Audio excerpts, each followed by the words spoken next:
오늘 본문의 말씀, 엘리야 선지자가 갈멜산에서 850명의 바알과 아세라 선지자들과 대항해서 과연 누구의 제단 위에 불이 내려지는가, 누구의 신이 진짜 신인가 하나님을 의지하며 대결했지요.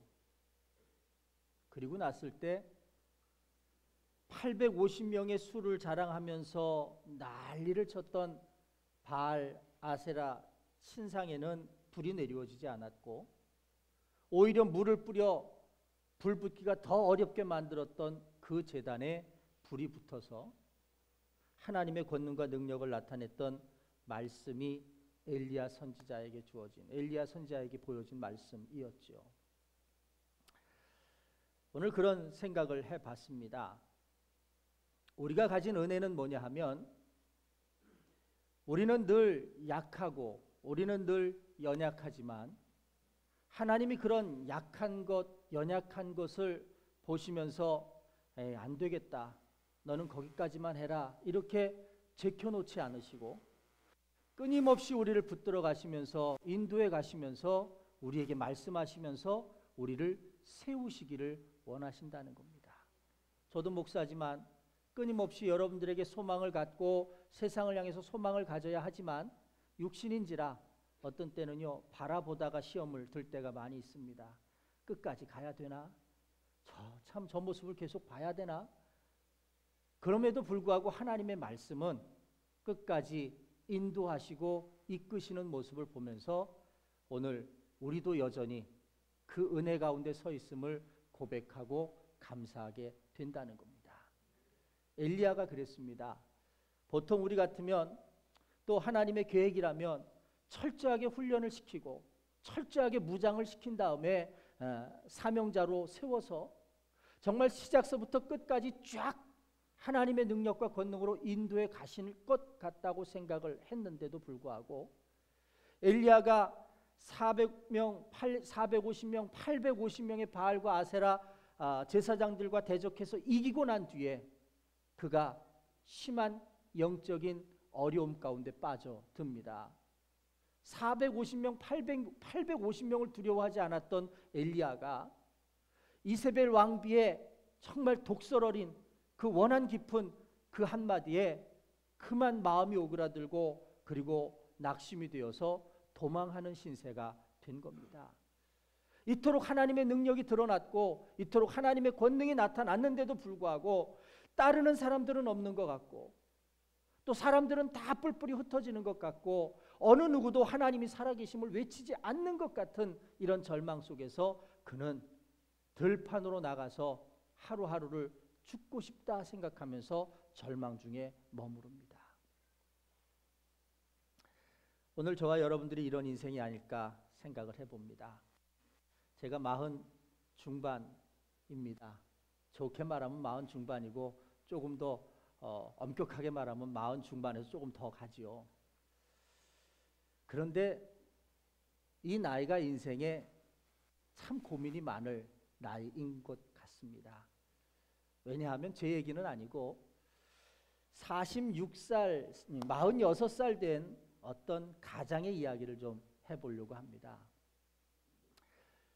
대학을 졸업하고 한 직장을 섬기면서 이 직장을 섬기고 내가 성공해서 아내에게도 좋은 환경, 자식에게도 좋은 환경을 주겠다라고 정말 열심히 일을 했습니다.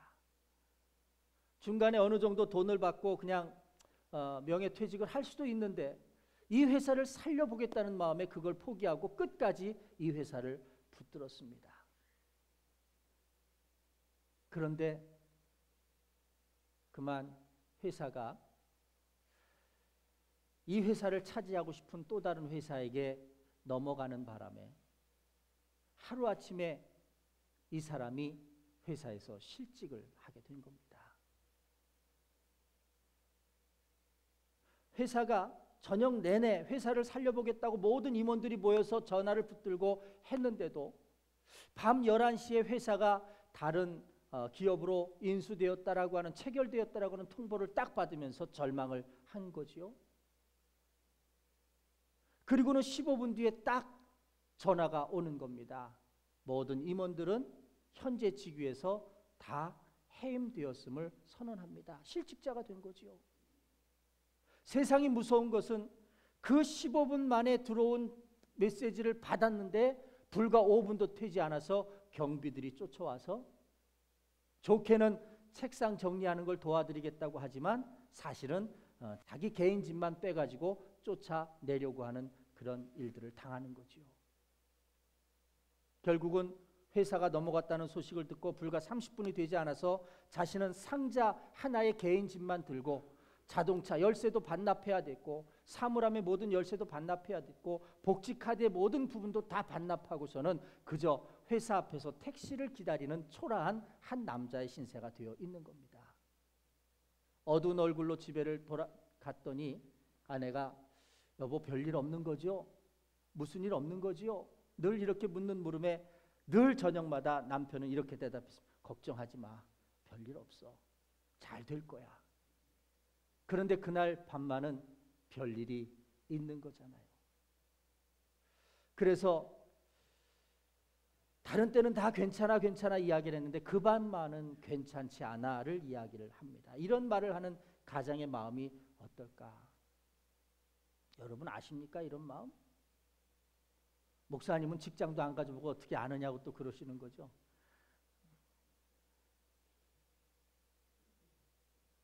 그렇게 퇴직을 해서 직장을 가져보려니 이 나이에 가질 직장은 없는 겁니다. 어디에서도 받아주는 데가 없는 거죠. 학생들이 할 법한 아르바이트 1시간 열심히 해야 기본급 4,850원인가요? 5,000원 정도 주면서 인심 쓰는 듯한 아르바이트 일이 고작인 겁니다. 그렇게 5개월을 일을 해도 벌어지는 건 없고 오히려 모아뒀던 통장은 점점점 줄어들어서 이제는 100만 원도 남지 않은 상태가 된 겁니다. 어느 날 딸이 갑자기 아픈데 너무 열이 심해서 병원을 가자고 아내가 보채는데 남편은 겁이 나는 겁니다. 병원을 가면 돈이 많이 드는데 이제 통장에 채 50만 원도 없는데 어떻게 병원을 갈 수 있을까? 짜증을 내고 소리를 버럭 지르고는 아침에 일터로 나와서 일을 하는데 갑자기 전화가 오는 겁니다. 여보, 의사가 그러는데 우리 딸 편도선 수술을 해야 한대요. 그런데 150만 원이 든대요. 어떻게 돈 좀 마련해 볼 수 없을까요? 야, 이 사람아, 철없는 소리 좀 하지 마라. 150만 원이 아니라 단 50만도 만들기가 어렵다. 그 전화를 받는데 더 화가 나는 건 아르바이트를 하는 주제에 전화통을 붙들고 있다고 주인이 화가 나서 전화를 끝나자마자 그만두고 당신은 해고됐다고 나가라고 이야기를 하는 겁니다. 얼마나 화가 나는지. 차를 몰고 집을 오는데 속에서 부하가 치미는 겁니다. 나는 열심히 산다고 살았는데 왜 내게는 이런 일이 일어날까? 더더군다나 도로를 지나면서 내 집으로 가려고 하면 이 인터체인지로 들어와야 되는데 그만 다른 생각들 속에 있다가 인터체인지를 넘어서 버린 겁니다. 기름값도 없는데 다시 저 앰프까지 나가서 다시 돌아오려면 한 40-50km는 돌아와야 되는데 이게 얼마나 짜증스러운 일입니까?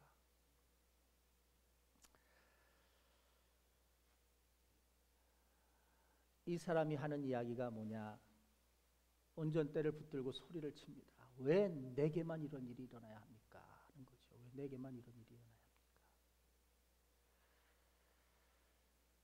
그런데요, 이게 우리가 가진 모든 고난의 현장이라고 한다면, 문제의 현장이라고 한다면, 여러분 응당 이렇게밖에 할 수 없는 왜 내게만 이런 일이 있고 왜 나만 이런 경우를 당해야 하느냐라고 하는 물음 속에 정말 그 가운데서 그래, 하나님이 다시 여기서부터 나를 붙드실 것이고 하나님께서 다시 여기서부터 나를 인도해 가실 것이다라고 하는 믿음의 소리는 왜 없는 거냐는 거죠. 오늘 이 음성을 발견할 수 있는 여러분들이 되길 주님의 이름으로 축복합니다. 우리에게 주어진 은혜가 이런 겁니다. 우리가 아무리 어떤 업적과 어떤 믿음의 결과를 가지고 있다고 할지라도 하나님은 우리들의 인생의 계속적인 삶에 관여하시기를 원합니다. 그리고 하나님은 들으시기를 원합니다.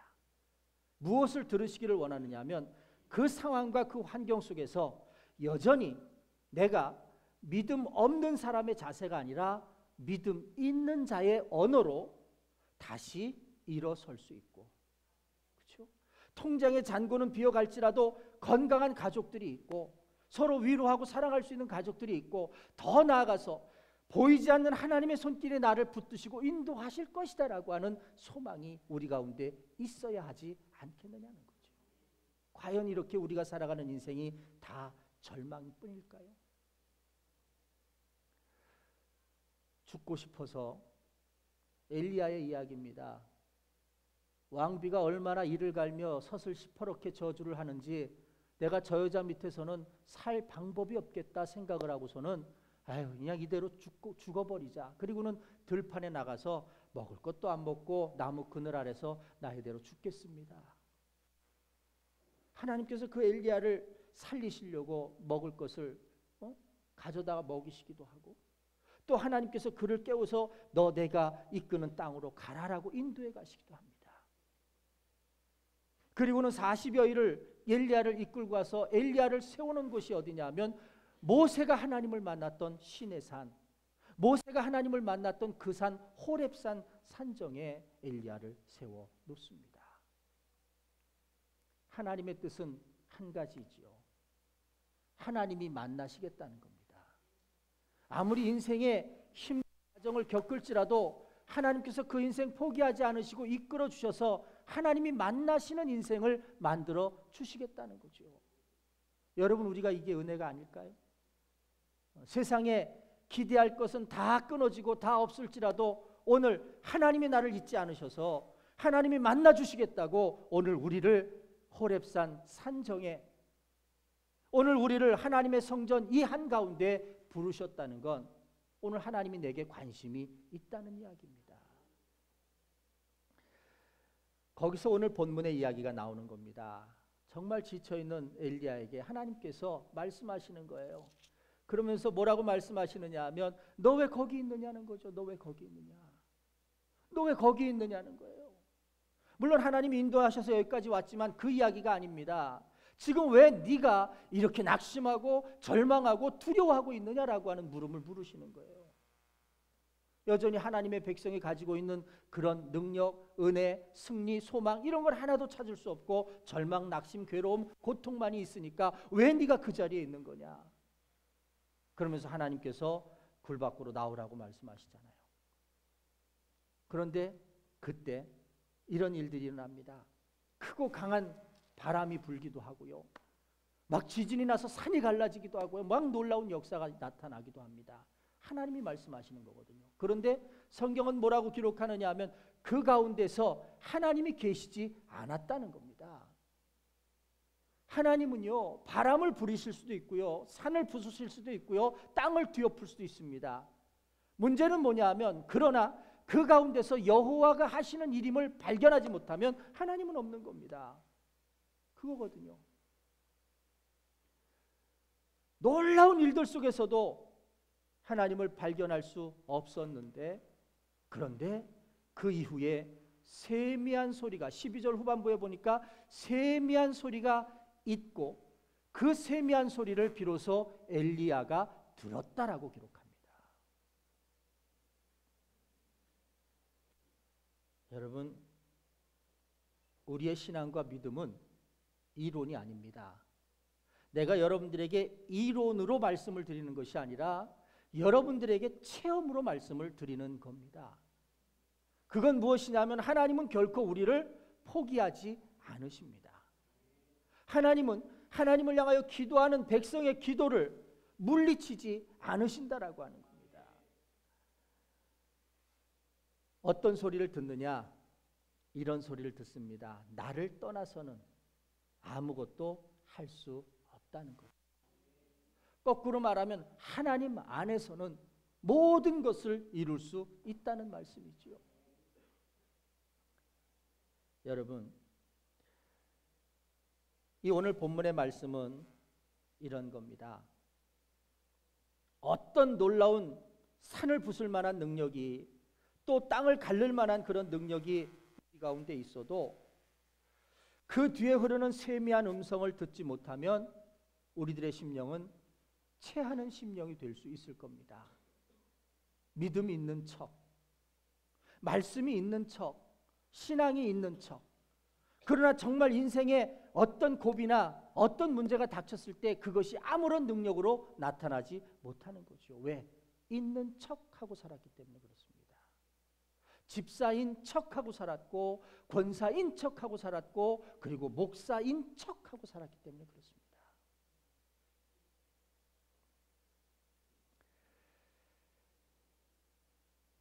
믿음은 어떤 크고 놀라운 일들을 바라보면서 그런 일들이 내 삶에서 이루어지는 것을 보면서 막 흥분되어지는 상태가 믿음이 아닙니다. 믿음은 내가 살아가는 세상 속에서 심판의 이유를 분명하게 발견할 줄 아는 게 믿음입니다. 왜 내가 지금 이렇게 고난이지?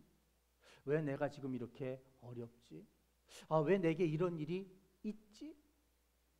거기에서 믿음이 있음과 없음이 구별되는데, 믿음이 있는 사람은 그래, 내가 하나님이 원하시는 길로 서지 않았구나. 내가 드리는 예배가 하나님이 받으시는 예배가 되지 않았구나. 이걸 깨달아내고 이걸 판결해, 심판의 이유를 발견해내는 게 믿음입니다. 또 믿음은 구원의 새날을 바라보는 것이 믿음이라는 겁니다. 어떤 비전이 있습니까? 앞길이 깜깜해, 앞날이 절망이야, 이게 아니라 눈을 들어 우리의 앞날에는 하나님이 우리에게 함께 하시기 때문에 우리에게는 소망으로 펼쳐지리라. 이게 믿음이라는 겁니다. 오늘 엘리야를 통해서 하나님께서 그의 죽고자 하는 마음을 그냥 벌판에 버려두지 않고 짐승의 밥이 되게 만들지 않고 그를 이끌어서 하나님이 만나주시는 호렙산 산정에 올리신 이유가 여러분 여기에 있다는 사실을 우리가 분명히 알아야 합니다. 어제 그제죠. 금양로 기도회를 하는데 우리 전도사님이 말씀을 전하는 시간이었어요. 근데 제가 뒤에서 이렇게 앉아서 예배를 드리는데 참 안타까웠습니다. 목사가 말씀을 전할 때와 전도사의 말씀을 들을 때가 다른가요? 왜들 이렇게 안 오셔서 어디다 계시길래 기도하는 이 시간에 다 안 오셨을까? 그런데 그날 참 중요한 말씀을 전도사님을 통해서 제가 들었어요. 마태복음에서 나오는, 그리고 마가복음에서 나오는 예수님께서 무화과 나무를 저주하시는 장면이었죠. 그런데 여러분들이 가지고 있는 선입관과 생각을 뭐라고 할 수는 없어요. 왜냐하면 고대의 모든 종교 사학자들이나 모든 사람들이 이 말씀을 제대로 알기 전에는 다 그렇게 생각을 했었거든요. 무슨 말씀이었느냐 하면 이런 말씀입니다. 예수님께서 베다니에서 나오셨을 때 시장하셨어요. 그래서 멀리서 잎사귀 있는 한 무화과 나무를 보시고 그 나무에 무엇이 있을까요? 가셨더니 보신즉 잎사귀 외에는 아무것도 없었다는 거예요. 그래서 예수님이 화나셨나 봐요. 이는 무화과 때가 아님이라 분명히 기록하고 있는데도 예수께서 나무에게 말씀하여 이르시되 이제부터 영원토록 사람이 내게서 열매를 따먹지 못하리라. 그리고 제자들이 이 말씀을 들었다는 거예요. 다음 날 제자들이 보니까 저주하신 대로 그냥 나무가 뿌리째 쫙 말라 죽어버린 거죠. 얼마나 놀라운 일입니까? 그런데요, 아니 그래 아무리 시장했어도 그렇지 그 나무가 뭔 죄가 있어. 그리고 성경에 보니까 아직 때도 아니라며. 그런데 예수님은 그 애꿎은 나무를 말려 죽이셨단 말이에요. 이 말씀의 의미를 잘 생각해 보셔야 합니다. 1927년에 지어진 나는 왜 크리스천이 아닌가라는 버트런드 러셀이 지은 책에서 이 본문에 대한 해석을 이렇게 했습니다.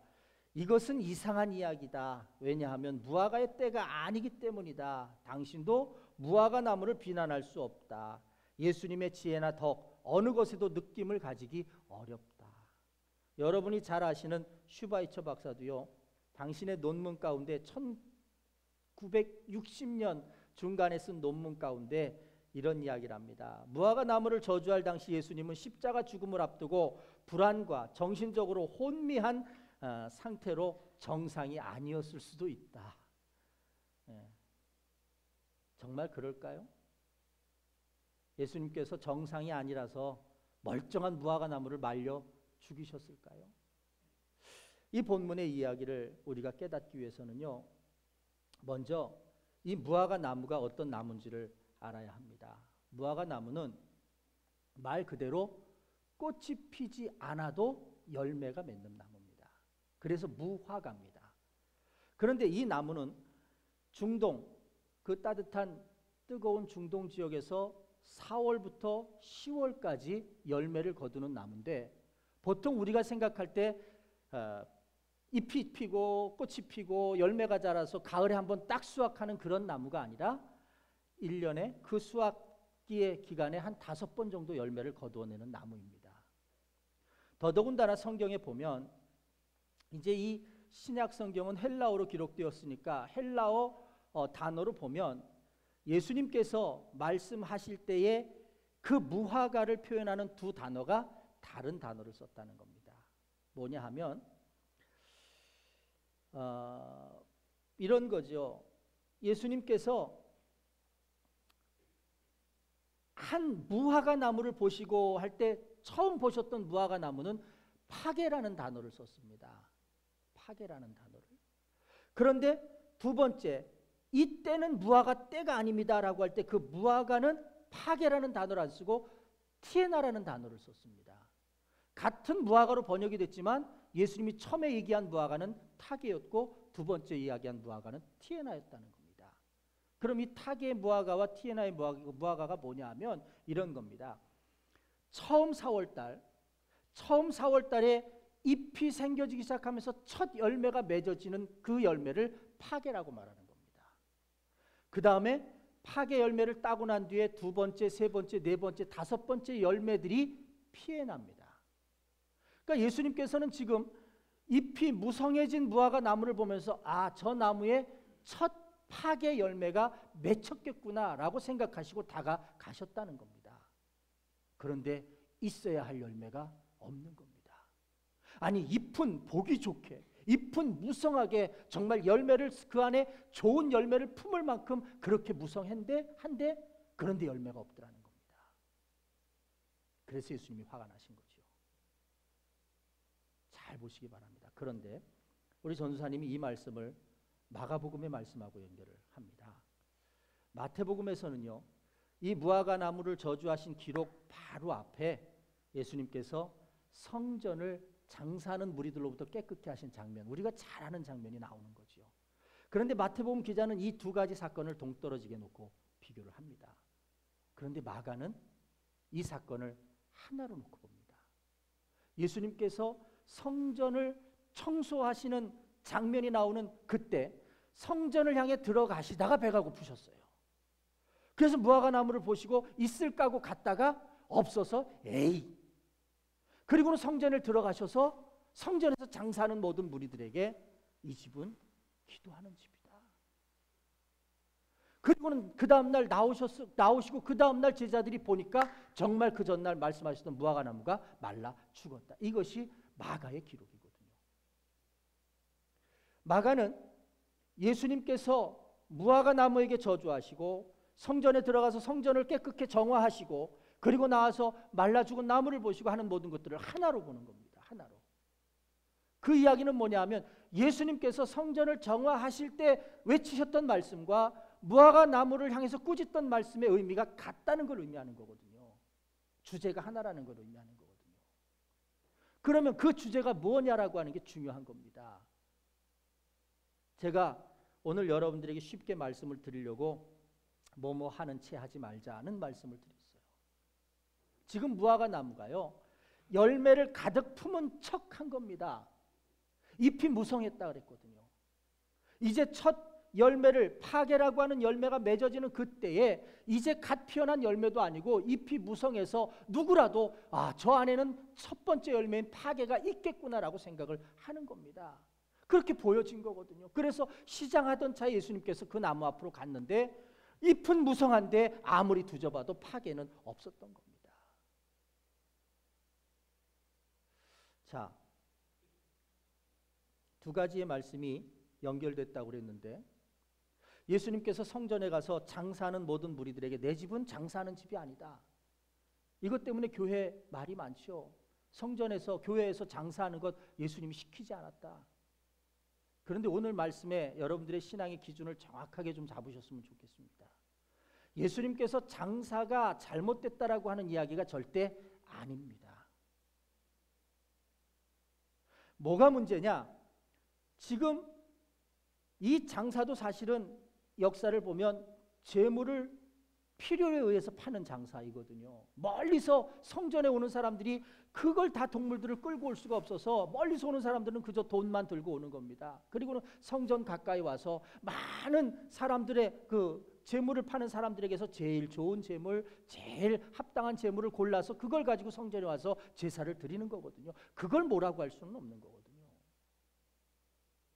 그런데 예수님께서 내 집은 장사하는 집이 아니라 기도하는 집이다. 강도의 구렬을 만들었다고 말씀하세요. 여러분, 뭐가 강도의 구렬인 줄 아십니까?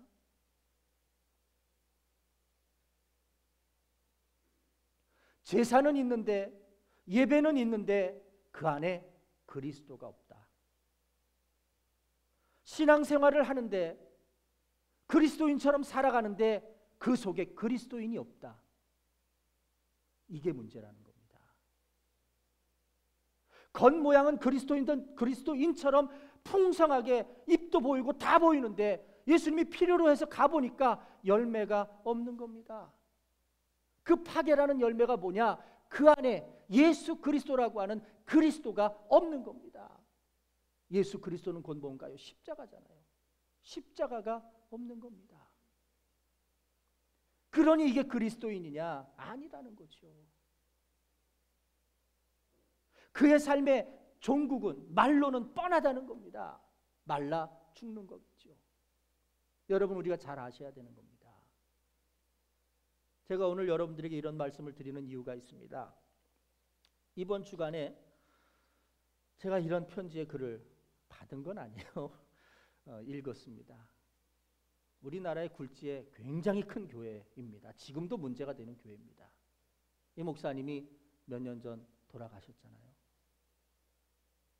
그런데 살아계실 때 아주 병으로 좀 힘들어 하실 때 그 교회 후임으로 온 목사님에게 편지를 썼습니다.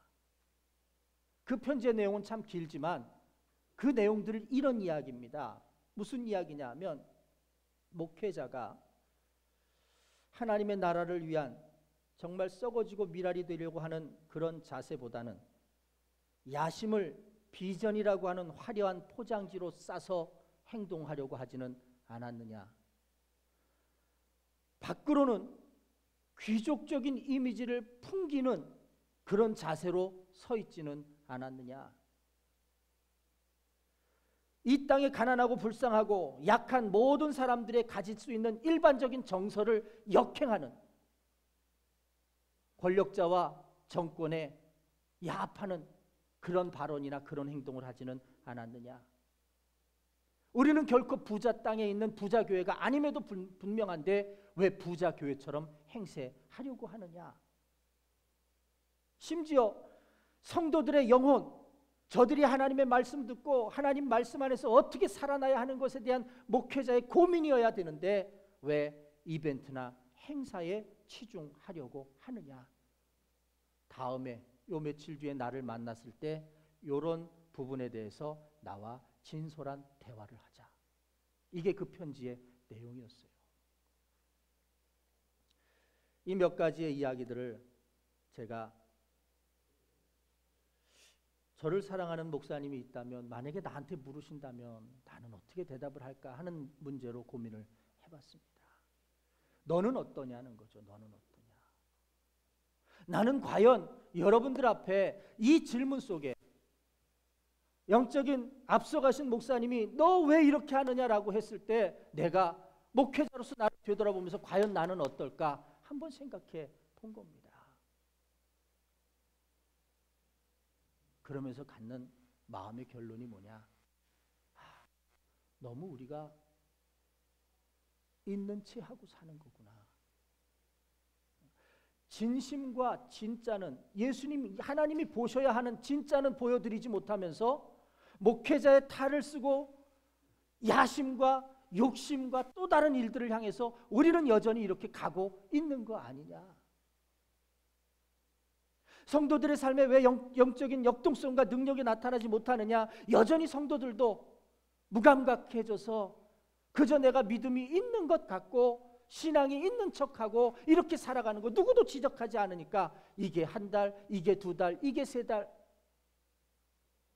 내가 하나님께로 멀어지고 말씀으로부터 멀어져서 예배로부터 멀어지는 삶이 되면 당연히 나는 하나님께서 누르고 눌러서 내 진액이 빠져나오고 내가 정말 허한 상태가 되고 있는데 누구도 그게 무엇 때문에 그렇다라고 하는 얘기를 아무도 안 해주니까 왜 나에게만 이런 일이 생깁니까? 왜 나에게만 이런 일을 내가 당해야 합니까? 라고 원망하며 원통해하는 모습과 자세를 갖는다는 겁니다. 제가 월요일 내일 새벽부터 7일 동안 7가지에 대한 이야기를 하려고 합니다. 내가 지금 서 있는 이 자리가 내가 지금 겪고 있는 이 문제가 무엇인지를 내가 아는 그 순간부터 우리는 거기서부터 시작될 수 있는 겁니다. 그런데 그걸 모르고 살아간다면요, 그건 의미 없는 걸 것 같아요. 어제 안타까운 뉴스를 좀 들었습니다. 경찰관인 남편이 아내와 언성을 높이면서 부부싸움을 좀 했나 봐요. 그런데 막내 아들이 그 부부싸움을 하는 아버지의 등을 칼로 찔러서 과다출혈로 아버지가 죽었습니다.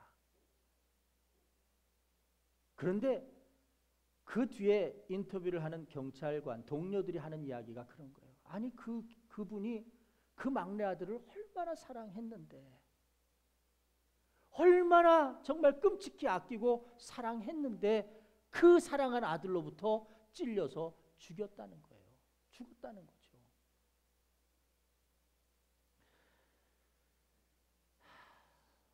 저는 어제 또 놀랐습니다. 그 사진에 그 집에 현관에 걸려진 교패 때문에 또 놀랐습니다.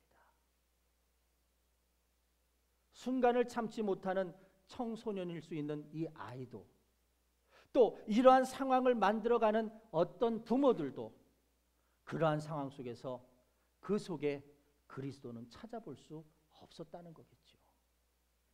이것이 그냥 있는 채 하고 살다가 허무한 종말을 맞는 이런 결과일 수 있다는 겁니다. 여러분, 우리가 과연 지금 어떤 모습으로 살아가고 있는지 한번 생각해 보시기를 바랍니다. 기독교는 외향적인 모습을 갖추는 신앙이 절대 아닙니다. 내면의 채움과 내면의 비움과 그리고 내면의 능력을 가지고 살아가는 것이 기독교인입니다. 심지어 우리가 그리스도를 닮아간다는 건 그리스도의 그 장성한 분량에 이르기까지 계속해서 우리는 업그레이드 되어져야 한다는 겁니다. 이것을 기억하시면서 그저 열심히 교회만 다니면 되는 것도 아니고 그냥 내가 무언가만 한다고 해서 되는 것도 아니라 무성한 입만 펼쳐지는 신앙인이 되어서는 안 된다라고 하는 걸 생각하시고 내 안에 그리스도가 있는가, 내가 십자가 위에서 생각하고 말하고 살고 있는가, 이것들을 점검하며 설 수 있는 여러분들이 되시기를 주님의 이름으로 축복합니다.